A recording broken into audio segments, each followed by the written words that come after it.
Thank you very much. Thanks so much, Charity, for asking me to be part of the proceedings. Well, you know that you are about to be awash in wisdom and hilarity and passion for the duration of this festival, and that's kind of a no-brainer. So I would just like to talk to you very, very briefly about the power of language and the creative use of words outside of this room and outside of this community.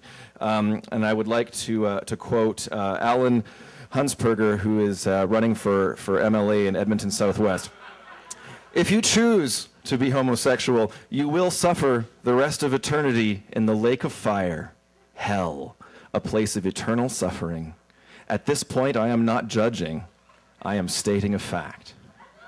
Now, Alan didn't recant these words or go back and say, wow, that was actually pretty horrific what I said. No, he said, don't worry, that was Pastor Alan talking, not prospective MLA Alan talking.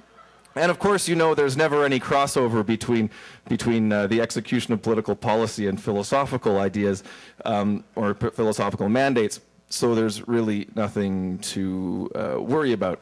But I would just like to mention that perhaps there is a chance here to be slightly vigilant, because I believe that the creative use of language amongst folks such as yourselves entails searching, exploring your world and searching for ways to understand your fellow human beings better and ideally be more compassionate towards them. I would suggest that Alan will be using his creative language in different ways, perhaps shoveling words on top of other words in hope that those first words will be covered up long enough to be forgotten about, or long enough for him to be put into power, or he will use them as foot soldiers in a holy war, will use them as slaves to cater to whatever whims of the day they may be useful for.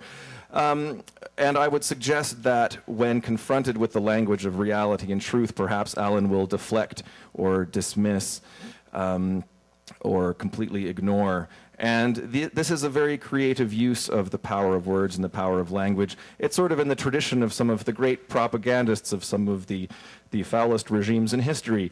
And I would like to say that perhaps while we are having a fantastic time and enjoying the passionate and wonderful and inspiring words of the people at this festival, that we are also emboldened to hopefully translate our beautiful words into meaningful action, because you can bet that Alan is waiting to translate his hateful words into destructive action, and he is probably doing it as we speak. Thank you.